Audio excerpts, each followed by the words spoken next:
Thank you so much. Hi, everyone. Thank you for attending this session. I hope you get a lot out of it. Like we discussed, there'll be time for questions at the end. Hopefully, I just get you thinking a little bit about what education looks like currently and what we should kind of expect in the future. So there is a link at the bottom, a link shortener that will give you access to these slides if you'd like them. So that is available to you, and I believe the link is in the chat as well. So we will go ahead and get started. All right, so the future of learning. Well, guess what? The future is now. We are currently in a huge transformation in society, and we need to be able to make that shift happen, to align ourselves with that transformation and what's happening at large in education. So we're preparing students for careers that don't exist yet. So when we would think about when we were in school and going to get careers out there, it was almost like a list to choose from and what you could have the opportunity to do. Now, there are jobs that are going to be out there that we haven't even yet thought of. So how do we prepare students for those things that don't yet exist? And then also, how do we find the information and resources that we need to develop new learning models, and how do we tap into those? So really, when we think about being future ready and preparing future ready learning, it's a mindset. It's not a destination because it's always evolving. I do realize before I even got started, I did not even introduce myself. So I'm going to go ahead and do that before I get going and give you a reason that you would actually want to listen to me and what I have to say. My name is Ashley Grimm. I currently work in Series Unified. I'm a program specialist. Next year, I will actually be taking on a new role as coordinator of assessment and accountability. That probably doesn't sound like a lot of fun, but I do get to be involved in many awesome things that touch kids every single day. I have been in education for over 20 years. I was a teacher, an intervention specialist, a principal, an ed tech specialist. So this ed tech and talking about these things is really one of my passions. So that's a little bit about me. We'll get back to the presentation now, and sorry about that part. So look out, it's already the future. It's here, we're living it. If you look on this screen, you might see a lot of things that are currently out there in the media, out there in the news, things that are evolving. So we have our smart cars, our self-driving cars that we're seeing now, where you can go out and buy one of those. It's not something that's elusive to us anymore. Down in the bottom left are self-serving shops. So there are many Amazon shops out there where you walk in, scan your card, anything you picked up as you walk out, you pay for it automatically. There is no longer any checkouts. Talking about the Internet of Things, if you have a smartwatch or anything that you would carry along with you, your smartphone, those types of things, all on the Internet of Things. It's collecting our information to make those experiences better for us. Artificial intelligence, AI, how that's working, all of the growth in that. These are all things that our kids are facing currently, not things that they are looking forward to in the future. They're things that are already here, and we need to make sure that we capitalize on them in the most positive way so that they can gain experiences and knowledge from them. So really what we're describing for our students is they're entering what we call a VUCA situation. It's volatile, uncertain, complex, and ambiguous. So for volatile, in the environment, you really have to react quickly to those changes that are really unpredictable and out of our control. We have to teach students to be flexible and be adaptable. The future is uncertain. We don't always know what to expect or what's out there. So we have to sometimes take action without knowing what those outcomes are going to look like and be comfortable and confident in those decisions we make. The future is complex. It's dynamic. We all depend on each other in many different ways, and we have to recognize those interdependencies and help students see the connections between them. And the future is ambiguous. It's unfamiliar. It's really outside of our expertise in knowing what is coming. We can plan for it, but we don't necessarily know for sure. So this world has changed. This looks completely different now. Workspaces, the things that people are asked to do, it's changed completely. And this needs to change also. We have to be able to reflect in our classrooms what is actually happening out there in the world so that our students are not taken aback or surprised, but rather they are prepared for what is coming. The future is all about digitalization. And the language of digitalization is computer science. Work is going to shift to digitalization.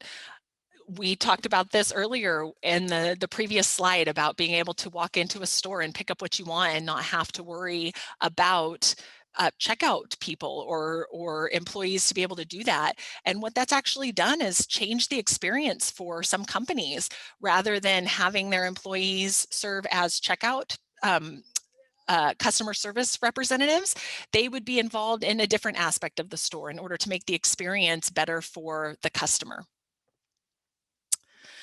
So the skills needed in today's workplace. This was a study actually done by the Economist Group and what businesses are actually looking for in the skills of the employees that they hire. And if you look at these top 5 here, the things that they're looking for are problem-solving skills, being able to work in a team and collaborate with other people, being a good communicator and be able to express your ideas, take in information, reflect on that information, synthesize and analyze that information, and use that critical thinking to be able to do all of those things. How do you make those relationships and see how everything connects? And then make decisions based on all of that knowledge. And then last, that creativity. How do you take everything that you know, all of that teamwork, and actually apply it to a problem, to innovate, to create? That is a huge skill that companies are looking for right now. So how do we, again, go back to the classroom and make sure that we are giving students the opportunity to participate in some of those skills?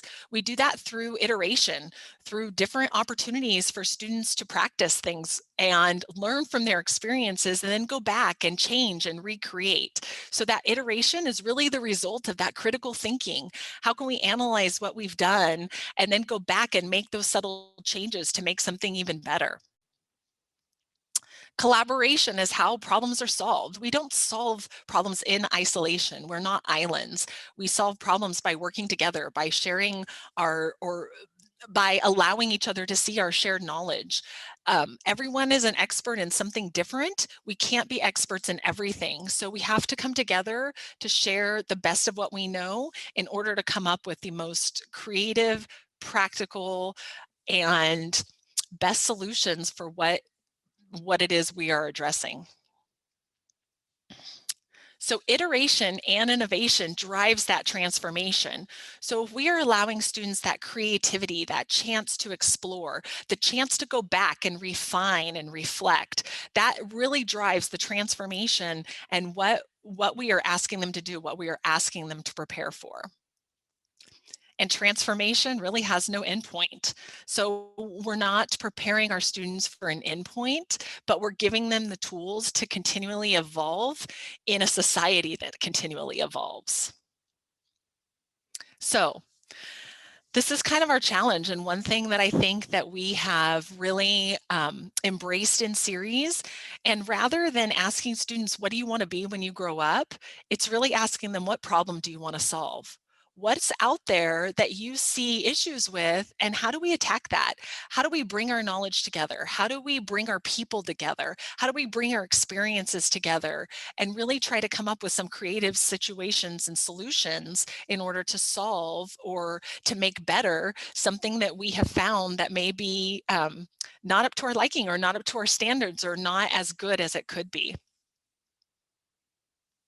So we need a culture shift. There is a need for a culture shift. And that culture shift really comes back to the classroom. And we really need to go back to that focus on student-centered learning models, really focusing on the students and what they need. We do that by bringing education really to the next level. And we're just getting started. That's the exciting thing. There's been so many changes in education, and really especially with the pandemic, we've been forced kind of into this technology world, and that's not always a great thing. So we have to really kind of capitalize on the best parts of that and our strengths and propel ourselves from there. So we really are just getting started. So how do we do this? How do we do this in the classroom? How do we make these changes and develop the skills that students need in order to be future ready to address all those situations that we've been talking about? We do that through the 4 C's, through critical thinking. So that synthesizing of information to form an argument or to solve a problem. Creativity, the ability to make new things or to think of new ideas with a variety of tools. We give students a chance to collaborate. We let them utilize their talents, expertise, and tools as a team to reach a common goal. And then last, we communicate. We bridge the line of communications to share our thoughts and experiences and solutions. We've talked about, we don't want to reinvent the wheel. That communication allows us to share things that we've already learned from our experiences so that we can enhance and move forward and not repeat the same things that we know maybe aren't as effective or don't work as well. So these 4 C's are really if you have been involved in education technology at all or have heard discussions or looked at the Common Core state standards, these 4 C's are all over there.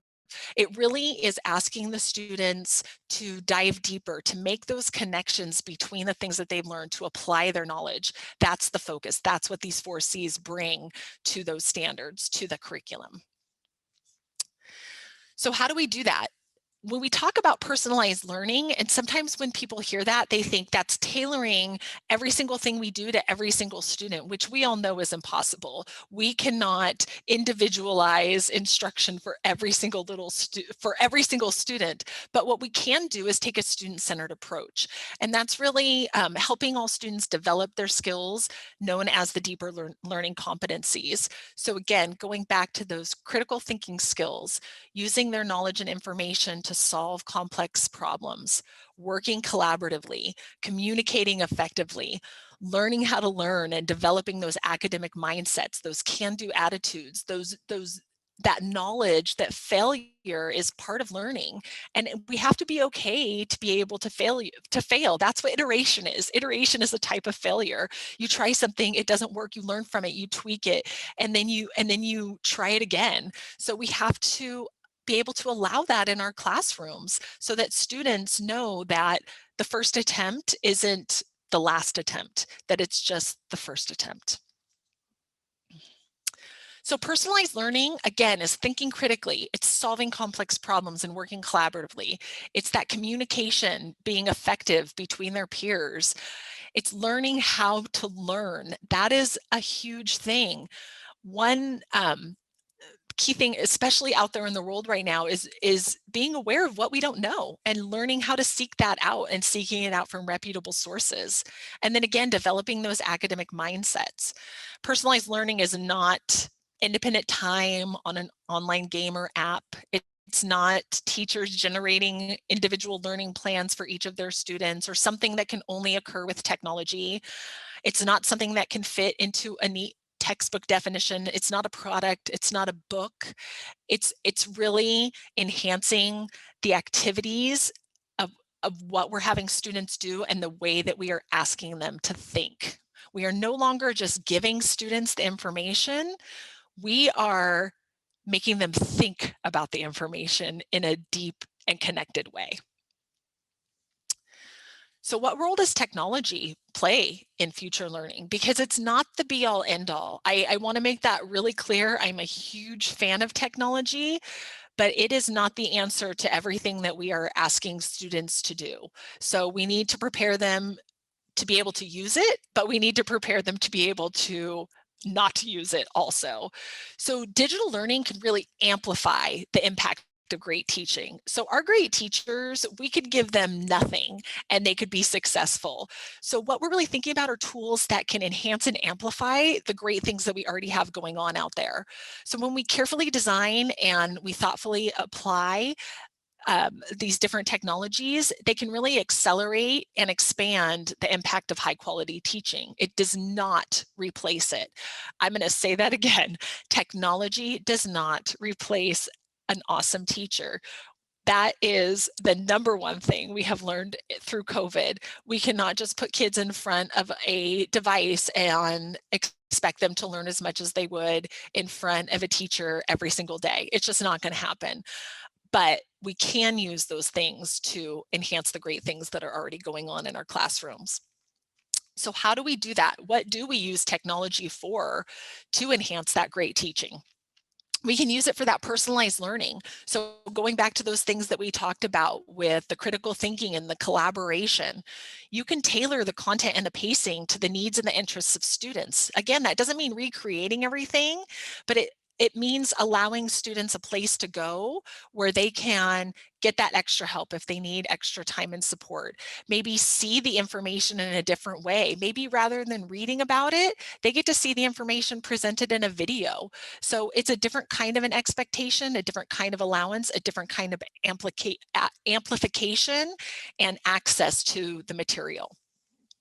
Technology also allows for that anytime, anywhere access to learning resources. So again, we know we have to have a really solid infrastructure in order to make that happen. But once you do, you can access those learning resources really anywhere, which is amazing. Technology also helps us with enhanced assessments. So one thing we really need to know that is vital for everything that we do is where are students currently? If we don't know students' current levels and where they need to eventually wind up, then how do we make plans to get them there? So we really need to choose assessments and ways to gather information from students that really gives us a true picture of where they are currently performing. And technology helps with that in so many different ways. Students can explain their thinking through videos.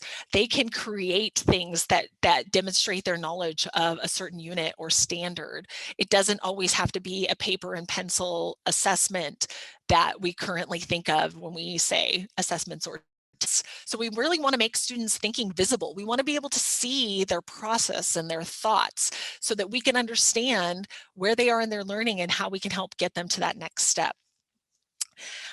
Technology also really can help with timely and meaningful feedback on student learning progress.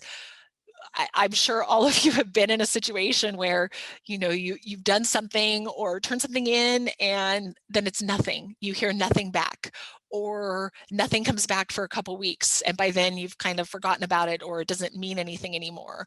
Or you get feedback, let's say it's just an 80 on a paper. Well, what does that mean? How do we provide that feedback to students so they know what it is they need to improve on and then what their strengths are? Because every student has a strength. And unless we are telling them those things, then the learning is ambiguous to them. They don't know what it is that they're expected to do.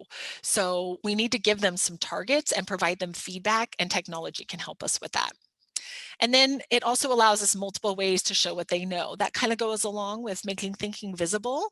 For example, like I said, you might have a paper pencil test, but maybe you also allow the students to create a video to show you their thought process the whole thing, or there's so many different opportunities for things that they can do that are not standard or what we usually think of. Technology allows for deeper learning. So one thing that has really changed, especially one of the goals behind Common Core standards, was to allow for that deep learning, that students weren't just expected to learn dates and surface level learning anymore, that we were really expecting them to go deep and to make those connections and to transfer their learning between one content area and another. So technology can help us to do that because it allows for that creation and communication and problem solving that can be grounded in some real world challenges. And then also, it is key for us to listen to our students, to give them a say. They have so many amazing things to tell us, and the technology really allows us to amplify their voice. They have access to an authentic audience. Their audience is really limitless when allowed. And so giving them the opportunity to share what they know and to have that say in their learning just makes that connection for them and really helps to strengthen that.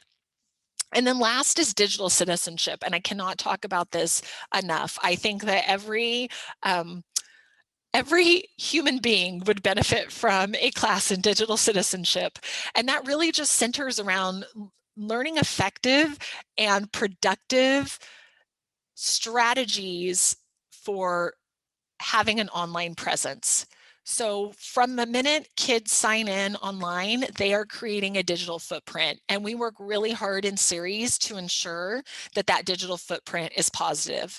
But as you all know, social media is out there. Disinformation is out there. And we need to teach students how to accurately and responsibly share their own information and then seek out information from reliable sources. So that is a huge component as well. So when I talk about those different types of learning and how we really want to use technology to deepen learning, these are the three areas of learning I'm talking about. So when we think about surface learning, I'm really just talking about just basic developmental conceptual understanding. So we are talking about procedures, they're being introduced, you're giving some structure to concepts. They're really just learning the basics, how things happen. Then you get into deep learning, and that's where you're really consolidating that understanding of some different concepts and procedures, and you're making connections between those ideas that you're learning. And then last, we would always hope for transfer learning, and that's really just applying their thinking to new contexts and situations. And if you have been in a classroom at all, you know that this is very, very hard, not only to teach students to do, but then also to assess, to see, are they really able to do that? So technology can help us with some of those things because it allows us, going back to that previous slide, the access to applying things to real world problems and to give students opportunity to show that transfer learning through an application in a certain circumstance. So when we look at what are the roles of a teacher now, it's changed a lot. I mean, like I said, I've been in education for a little bit more than 20 years. And if I was back in a classroom now, it would look very different than when I first started. Because not just because the standards have changed, but because expectations have changed, access has changed. So before, I felt like we were very much um, the givers of the information. We would provide students with the information. The information's out there now. Students can find any information they want. They are not looking to us to give them that information anymore. What they are looking for us to do is help them make sense of that information and to help them filter through that information to ensure that it's correct and valuable and resourceful. So really, our role has changed in that way. We still have to teach them things, of course. We do that every day, but you're teaching them those applications and you're teaching them all of those different components of how to fit things together, how to work together. And so that role has changed a bit. But it doesn't mean that we've lost some of those things. We've just added a lot of new ones. So focusing on those relationships with students, really teachers have had to become learners. You could ask probably anybody that has lived through this pandemic as a teacher if they have learned anything in this last year, and I would guarantee all of them would say 100% yes. Not always a positive thing, but when being forced all of a sudden into technology, you're forced to learn things. So just always being that learner and willing to grow in their practice, being inclusive of every student and reflective, being networked. So like I said earlier, we can't all be experts at the same thing. And so just really building that network of people to learn and grow from, being an innovator, because doing all of these things in your classroom is not easy. It takes a lot of planning and a lot of intention.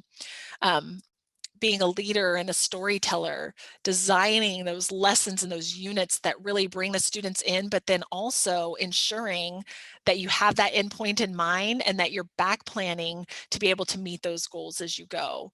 And then also just being an artist, being able to take the art of teaching that our teachers are so good at and bring that every day so that students want to be there, so that they are engaged in their learning and a willing participant in their process there.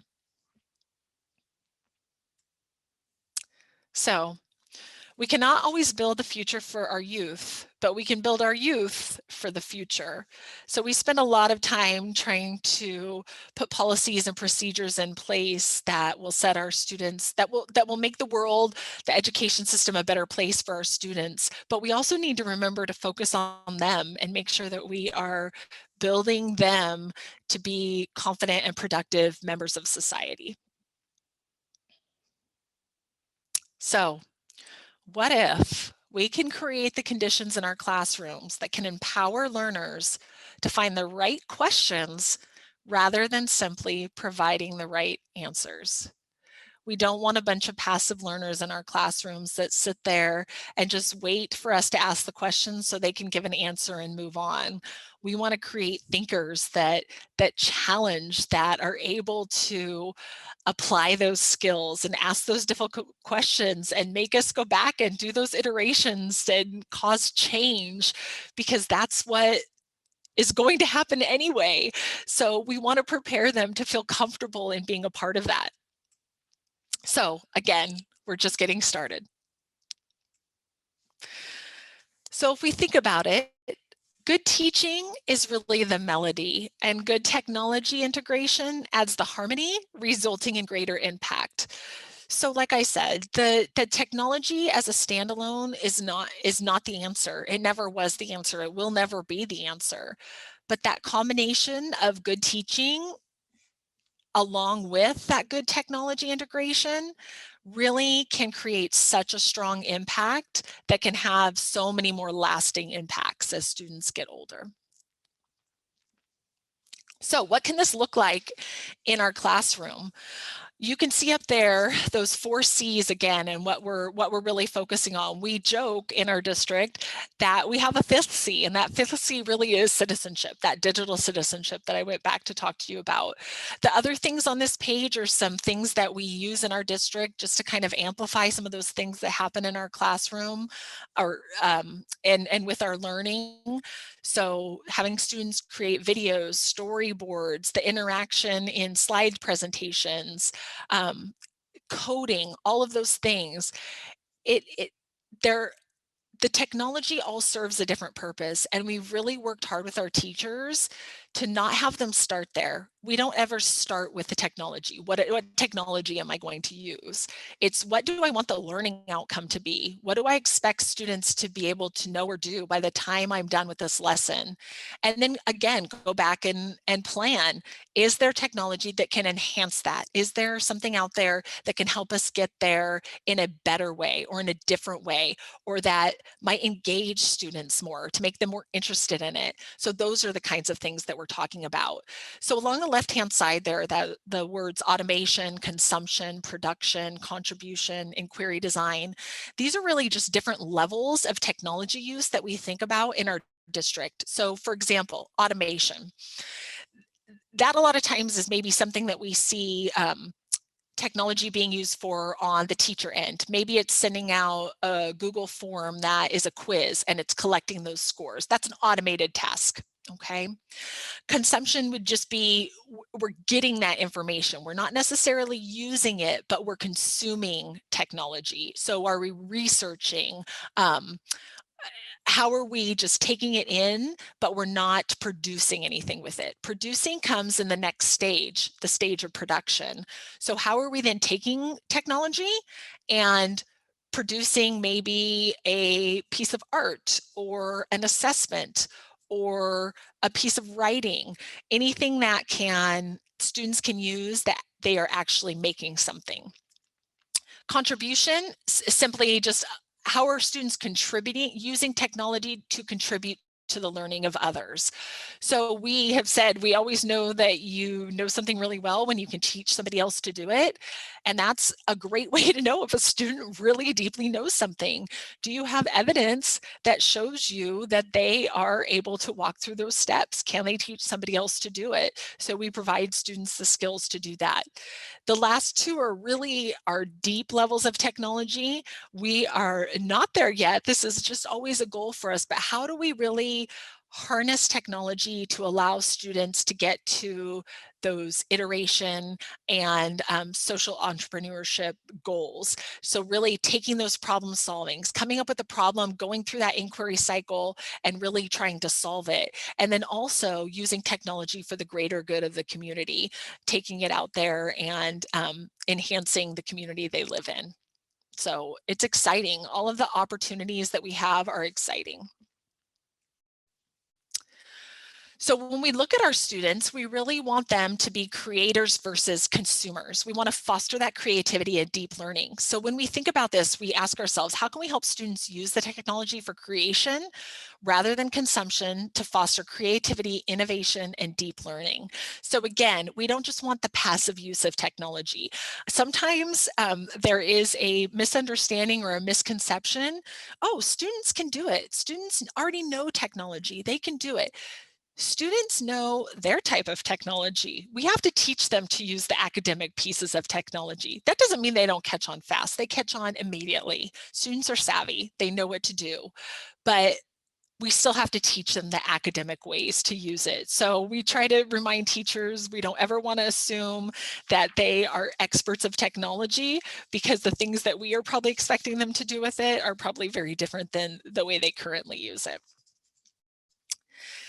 We have a ton of digital creation tools, and if you if you choose to access this presentation, you'll be able to see some of the different videos that our students have created. So one tool we use is Seesaw. This is huge for especially our K-1 students. It is an app that allows the students to communicate with their teachers through a video, a voice recording. They can annotate over documents the teacher sends out. The teacher can pose a question, the students can respond with a video. So it's a really authentic way of gauging where the students are, and our teachers have been really creative with the things that they've asked our students to do with them. We've been using Storyboard That, so giving our students a chance to develop storyboards. They can demonstrate their learning in this way. So for example, we have many examples in ELA where students are talking about the theme of a story or the problem and solution. Our youngest students are beginning, middle, end. So you can see there's even a math example on the right. So just again, allowing students that creativity to display their knowledge, but maybe in a different way than what we're currently used to. We do a lot of what we refer to as app smashing in our district. So using multiple apps together. So taking two things like Storyboard That and Google Slides and putting them together. So this was an example where we took our curriculum, which is Benchmark Advanced, that's our ELA curriculum, and the app Storyboard That, and the students had to depict the main idea and key details using Storyboard That, and then would copy and paste those into a Google Slides assignment that was then turned into the teacher through Google Slides. So again, focusing on that creativity, but what you're really asking to do, or what you're really trying to figure out, is do students know the main idea and key details? And isn't this a much more engaging and creative and collaborative way than a worksheet? Google Drawing is huge. It is one of our smaller known apps that we have, but with great possibilities. So this was, again, some examples of Google Drawing and Google Slides together. So you can see there was a project describing the ocean over there. So the student had put in some images, and those are all links to different resources about the ocean. Timelines created, magazine covers. So again, rather than writing a report, students actually got to create a magazine and write it as a news article. So allowing for that creativity, more fun. Flipgrid is huge. We love Flipgrid and WeVideo. And sorry, I will get that video replaced on the right-hand side there for you. But we ask our students to do a lot of video projects. You would think that they might be uncomfortable sometimes. They love it. Adults get into it too. So again, having students explain their knowledge is a great way for us to gauge what they have learned. Screencastify is another tool that our teachers have been crazy over, especially during COVID, because they can present their asynchronous lessons. Students then have access to them if they were not able to attend the live session or needed to go back and review a lesson. So students can create these as well. It's just a great opportunity to share some of that. So when thinking about what our classrooms can look like, we have a lot of people being innovative with their spaces. So collaborative spaces like you might see in the bottom where students can all bring their devices together and work on one common project. Some flexible seating so students have voice in the way that they work and where they work. And this, some people might be afraid of management. This is highly engaging for students. It's all about how you set it up. It's all about how you sell it. So really, what are our challenges in meeting all of these goals? Because there are challenges. Focusing on that professional development of admin and teachers. There can be a misconception out there about technology just only being for the fun things. It is fun, but it's fun for a reason. It's fun because it's intentionally fun in order to help students meet the standards. So focusing on that and really just getting people comfortable with using it. Getting that community stakeholder perception and their understanding of how we're using the technology, what it's there for, and how we can use it to enhance our learning is huge. And then also measuring the effectiveness. We don't want to do anything without knowing, is it really having an impact on students? How is it landing on students? That's what we should be asking ourselves about everything. So really monitoring the effectiveness of our technology. And so to move forward, we must accelerate our learning. We know that students are going to come back to school full time with some gaps. And how do we do that?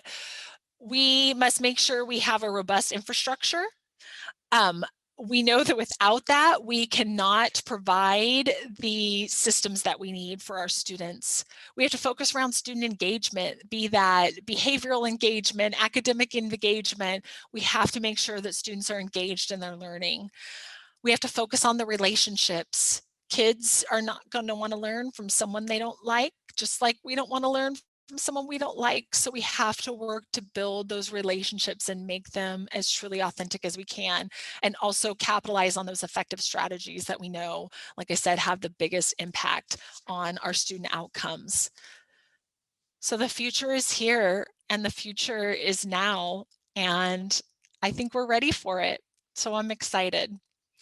So I have seen the chat going. I know there are questions out there, and so we have time now for some questions. Before I start with the questions, I want to make you aware there is a resources page on the very last slide. So if you do want to access them, you do have access to some of the articles that we've looked at, some of the resources that we've used. So. All right, so we have the first question is there going to be a handout? Or There is no specific handout, but there are, I did put the link to the slides in there. So please, you are free to take those slides, make a copy of them, print them out, do whatever you would like with them. Wonderful. What are some things that retired teachers can do to help current teachers with their students beyond volunteering in the classroom, virtual or in person? Ooh, that is a great question. Um, I would say just anything that you can do to build your knowledge around the way that teachers are using technology and get the word out. That is one of our biggest challenges, because I go back to that slide where I talked about the passive and active use of technology. Our community out there, when we talk about kids using technology, a lot of what they're seeing is like kids on phones at restaurants, or not being able to shop without having an iPad in front of them, or it's not always the most productive use. So it's really learning about the ways that they're effectively being used out there and sharing those with the community. I think that would be amazing. All right. Please define or explain the term iteration. Oh, iteration.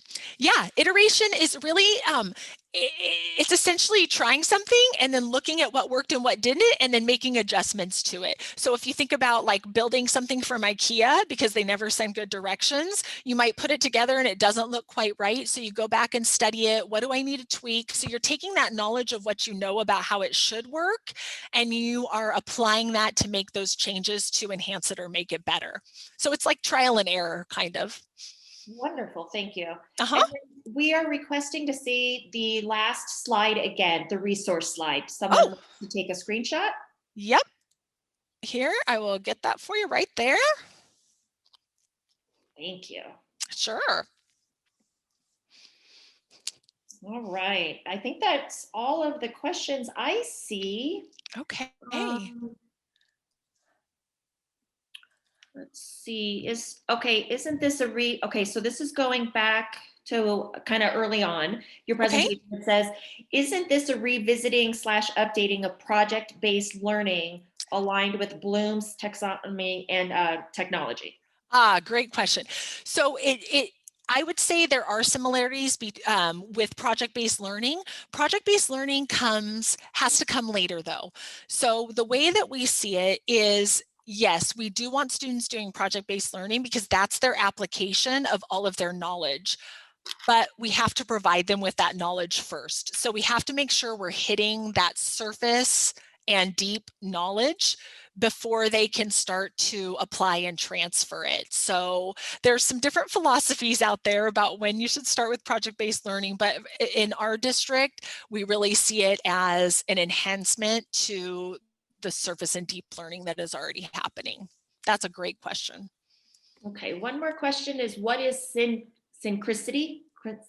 I butchered that, sorry. No, it's okay.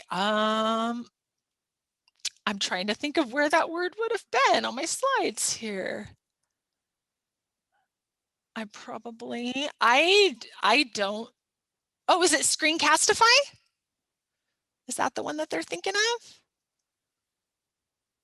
I'm waiting to see if he will answer. Okay, no problem.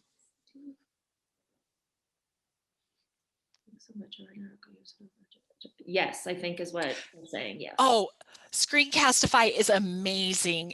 This is accessible. All of the apps I shared are accessible to anybody, not just educators.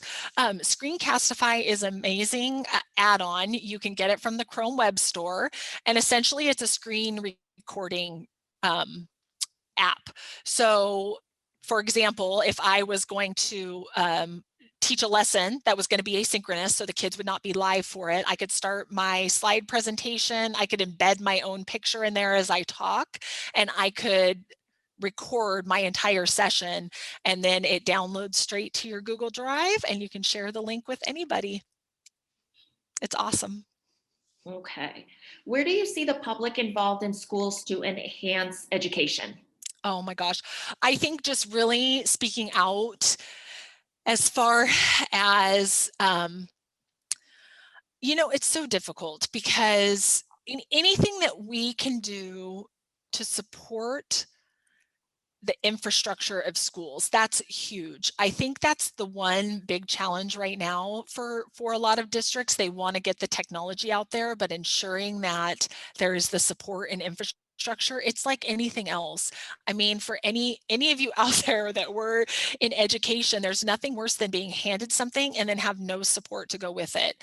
So it's building really that infrastructure from the ground up in districts to be able to support not only the technology, but then the learning that comes along with it. So it's twofold. It's having a robust technology department, but then also having that really strong ed services department where they're supporting the goal of education technology. Because if there's not a strong vision for how it's going to be used, then what it becomes in classrooms is more of a passive tool, something students are stuck on when there is free time or independent work time, or they are done with their work or whatever it happens to be. So I would say really just making sure that districts are clear with their mission and vision for technology in their district. Okay. So we're at our time, our stop time. There are 3 more questions. If we can get those answered, then we can hop Yeah. off so nobody's late for their next session. How has the pandemic and the experience of online learning affected your view of technology and education? As you know, things did not go well. Yes.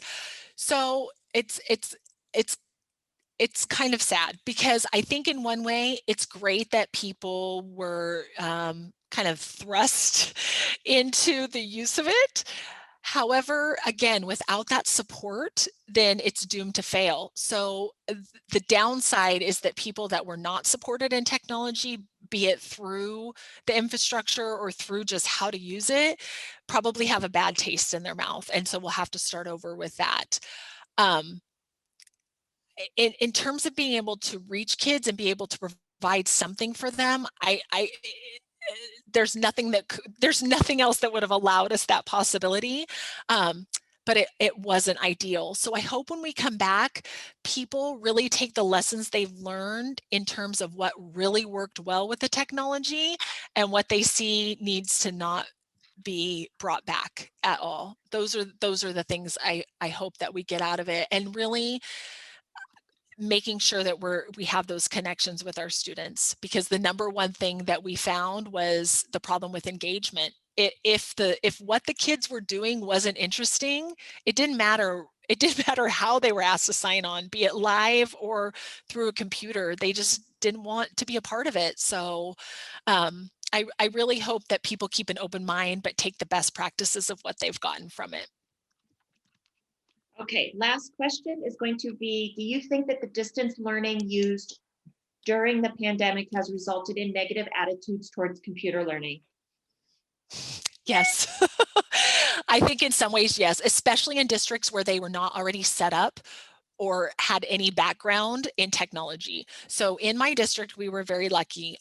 Every single student in our district, K-12, has had a device for 5 years. Our teachers have been using them, and we still struggled. So I cannot imagine what it was like for districts that were literally trying to hand out Chromebooks to kids in a reactionary mode because they had to. There was no other option.